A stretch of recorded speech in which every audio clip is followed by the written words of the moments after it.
Shalom.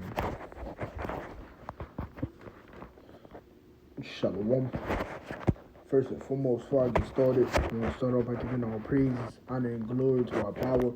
Yahawah, bahasham, Yahawah, bahasham, Rawchaa Qadash. Love ones to the head elders and apostles, the great millstone who we want to teach well.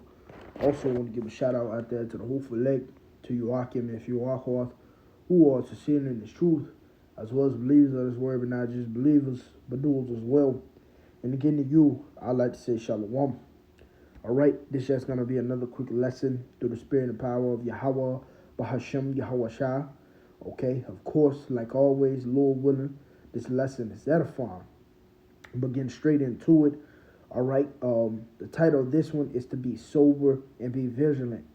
Okay, be sober and be vigilant. All right, now I'm going to start here in the book of Matthew. Just going with that point on being sober and vigilant, because as you know, we are in the last days where our Lord Yahawashi, he warned us that many false prophets are going to rise, all right, and be upon the scene.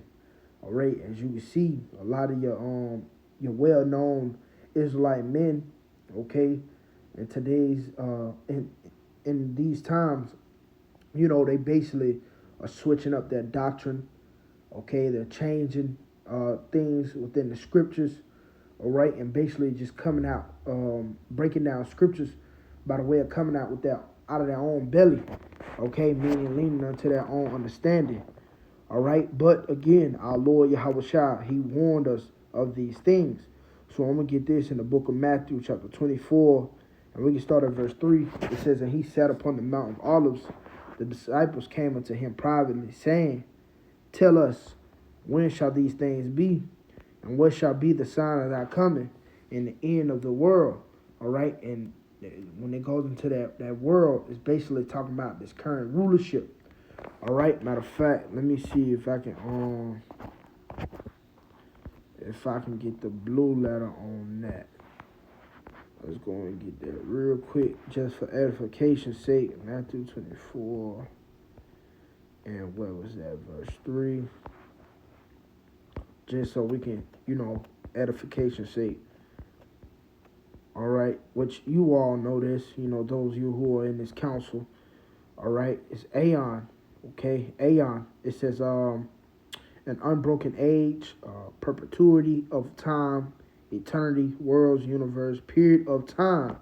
All right, so yeah, it's talking about this current age where the beast, okay, is now in power, all right, which we know this Babylonian beast, America, okay, it's basically a revived Roman Empire, all right. They follow after the ways of Rome, okay, which those who back then persecuted our Lord Yahawashi, they are here back today again, all right, in modern day Rome, okay, again, which is America. All right, but sticking to the point, let's get verse 4. It says, "And Yahawashi answered and said unto them, Take heed that no man deceive you, for many shall come in my name, saying, I am Hamashiach, and shall deceive many." So the Lord said, take heed. All right, take heed. In the NLT, it tells you, don't let anyone mislead you, because in this very time, as before, our Lord Yahawashi, again, he prophesied, all right? Which, when you're going to prophesy, it means to say before, all right? So in this very time that we are in now, the Lord warned us that men are going to come in his name, basically coming and preaching as if they have the truth, all right? Saying they are the anointed ones, saying this is coming to me, come seek my doctrine, or come eat of my food. You know what I mean? That's what these men are, these false teachers, all right? That's why it's important to keep your mind sober, all right? Keeping your eyes single as well, okay? Because there's a lot of distractions, all right? And one of the major misleadings out here is these different doctrines, man, all right? Again, let's read that one more time. Verse 4, "And Yahawashi answered and said unto them, Take heed that no man deceive you. For many shall come in my name, saying, I am Hamashiach, and shall deceive many." See, the thing is, a lot of people are going to be deceived in these times. because a lot of these guys, they're going to bring out these precepts and they're going to make it make sense. All right? They're going to go to and fro throughout the scriptures to try to match it up, which if you are of the elect, you're not going to be deceived. All right? Because the Lord mentioned he has not lost none. That's the thing about the elect. They're going to always stood stiffly for our Lord Yahawashi, man. All right? But jumping down, it's gonna mention it one more time. It's gonna say, let me see. Yeah, verse 11, and many false prophets shall rise and shall deceive many. Yeah, here it is. Many false prophets are rising. And many of them are deceiving. Believe it or not, a lot of people are falling out of the truth because of the doctrine of Deacon Hassad and I said, yeah, Deacon Hassad.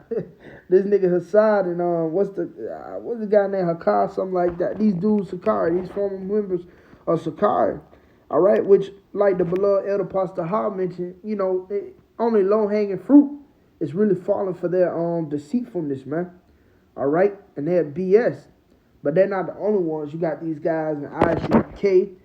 All right, you got Nate Dogg. You know what I mean? You got Bow. All right, these different Joel, man. It's so many false prophets, and it's gonna be more false prophets than it is actual prophets. All right, because that even includes these pastors of the Christian church too. You got these other guys with these they got the big beards and you know what I mean. They just coming out of their own belly once again, just to throw you off. All right, but you gotta consider that the spirit of Yahawashi is the spirit of what? The spirit of prophecy, man. Okay, and there's only one particular group that's truly coming with the spirit of prophecy. All right, and that's the friends of the Lord. Okay, which I must put a name on it. The men of Great Millstone. All right, as well as the like-minded brothers that teach the same doctrine.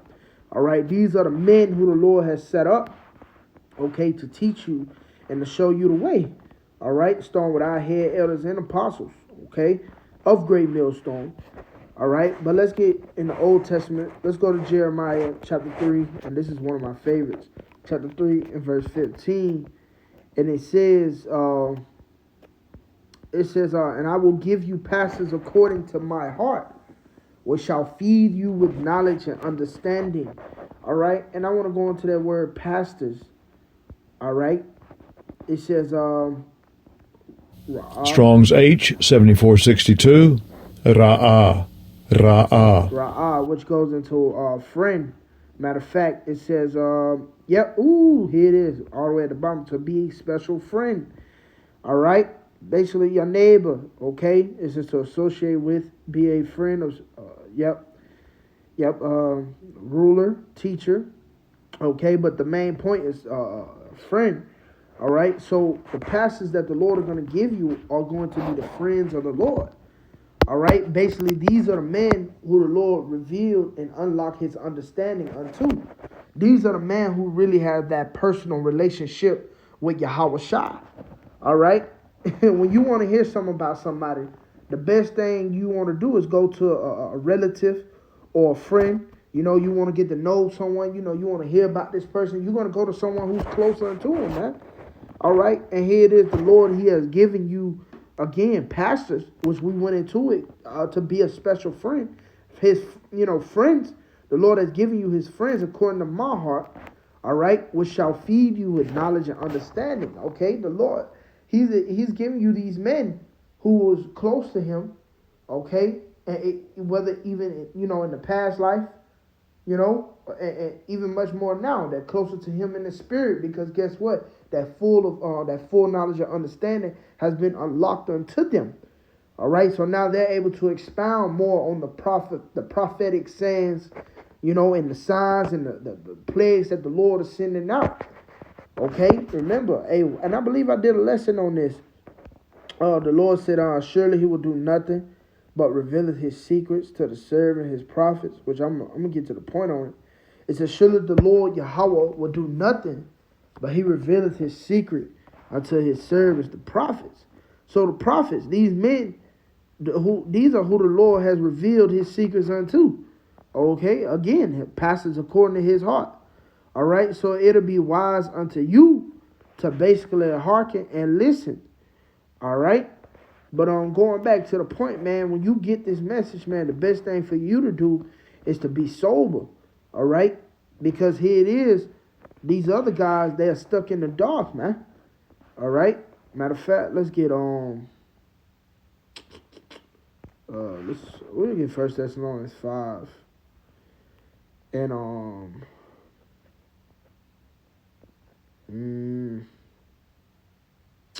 we'll start at, I mean, shit, man, you going to it is really all good because this actually like one of my favorite chapters.